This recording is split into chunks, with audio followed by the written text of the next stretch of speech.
1 in 8 women will be diagnosed with breast cancer in their life. I am 1 in 8. My name is Renee, I'm 39 years old, and I'm the newest breast cancer survivor.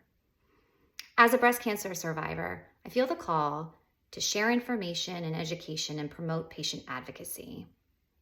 I am not a doctor. I do not work in the medical field. In fact, I don't think I've taken a science class since the 10th grade. But I want to share my story in case you will be 1 in 8 in your life, or someone you know or love will be 1 in 8. My goal for these videos will help you go through the shock and trauma of diagnosis and navigating survivorship. In my last video, I talked a lot about the importance of knowing your breast tissue and how the MRI is what saved my life. So today I want to talk a little bit about the MRI and other screenings that you or someone you know may go through besides a mammogram.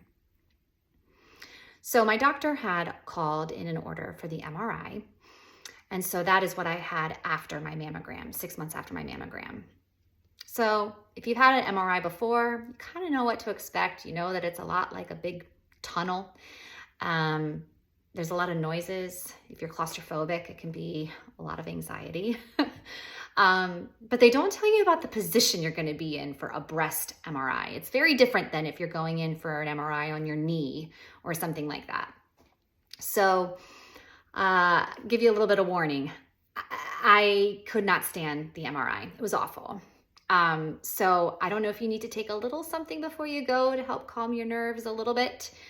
I'm not a doctor prescribing you anything here, but there's a lot of anxiety with an MRI. When you schedule your MRI, it's important as a woman to do it in a certain part of your cycle. So do make sure when you are scheduling that they are very clear about when in your cycle, your menstrual cycle, that you should be scheduling this. So if you are irregular or you're not really tracking your periods, you want to do that before you schedule an MRI. So you go in for your MRI, they kind of talk you through it, and then you see the machine. And basically what you do is you are lying down, face down on the table, kind of like a massage, but not anything like a massage. You're face down and there's kind of these 2 holes for your breasts to, fall into as you're face down on the table. And then they pull you back into the tube for the imaging. But one thing that is super uncomfortable about the MRI is they also have your arms up over your head as you're lying down. So if you have shoulder problems or something like that, or if there's a way to stretch a little bit before you go, because it's a long time with your arms over your head as you're lying down. You also have an IV in your arm, putting the contrast in your body. So you have this needle stuck in your arm. You're feeling that dye being pumped into your system, and you're in a tube. You can't move, and they're talking to you saying, okay, hold your breath. Don't move. Okay, breathe. Okay, don't move. Okay, breathe. For about 45 minutes. It's long. It's really long. There's a lot of noises, a lot of clicking, and loud sounds. Probably something that they would do to torture a prisoner of war is the only thing I can think of.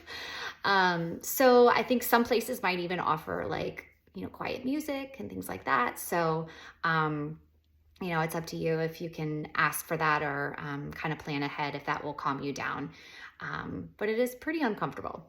Some people have the MRI after an ultrasound or even a biopsy. So I didn't have it in that order. My order was mammogram, MRI, and then the ultrasound and biopsy. But some people have it in a different order, and it doesn't mean that you need to worry about anything, something's wrong. It just depends on your doctor. And if in the mammogram it picks up something in a specific spot, the ultrasound is what can go directly to that spot. So for me, I was just getting the breast MRI as just additional screening for my entire breast tissue because they couldn't see anything in a mammogram. So after the MRI is when I got the call to say, look, we found a little something. that the dye, showed us in the contrast, that we need to investigate some more. So what we're going to do is we're going to schedule you for an ultrasound. So the ultrasound, if you've ever, been pregnant, you've had an ultrasound on your belly, they can go to a specific spot. It's the same thing with a breast ultrasound. They can go directly to the spot of where the spot of suspicion is, instead of going all over your entire breast. It's kind of hard to see with the ultrasound. So the MRI gives them a picture of everything. The ultrasound really hones in on a specific spot. So what they did for me at my breast center was they scheduled me for the ultrasound, but then they also scheduled me for a biopsy right after, just in case. They told me, they reassured me, you may not need it in the ultrasound. We may be able to see enough to say this isn't anything that is a concern, and we won't do the biopsy. But if we want to do the biopsy, you're already there. Let's just get it done and over with. So if you can, when you're scheduling that ultrasound, ask about that. See if there's a way to get that biopsy scheduled. And if you need it, great. And if you don't, then great, you don't, and you get to go home. So the ultrasound, a lot like, obstetrics ultrasound when you're pregnant, lying down, you can see they have the screen up and they're going over with the wand and they can find that area of concern. My medical team was very sweet. Everybody seemed very kind of bubbly and happy at first, and then the mood really shifted and I could feel that. So I kind of knew something was up. It was a tech at first that was doing the ultrasound.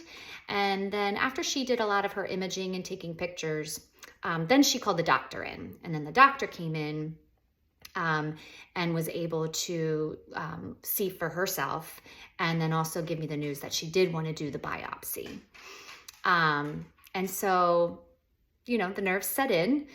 Like I said, the mood really shifted in the room.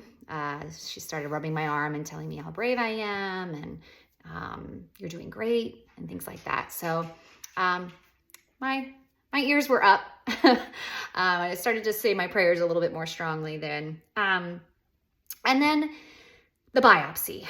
I'm not gonna lie, it hurts. It hurts really bad. So there is a numbing shot at first. So they'll go to they'll mark where they're going to do it, where the tumor is, where the mark of suspicion is. They will mark it, and then they will numb that area first.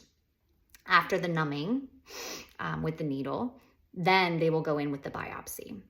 I'm not sure if it's different at different places, but they did about 3 different takes with my biopsy, meaning, 3 different types of pools of tissue from the mass. I'll call it the mass, from the mass.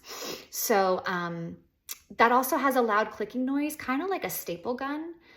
So just be prepared for that. It is going to kind of click, and it could jar you if you're not expecting it. But it's pulling tissue from the mass so that they can test it and find out what type of cells are there and what's going on. So the first couple for me, even though it's numb, it still kind of hurts. The third one, she accidentally got my chest muscle, and I think all of downtown Jacksonville heard me scream after that. It did not feel good. Once they are done doing the biopsy, they do place a little metal or stainless steel marker inside at that mass or that suspicious place, kind of like a bookmark, so that if there's further imaging that needs to happen, it's always kind of there as like a woohoo, here I am.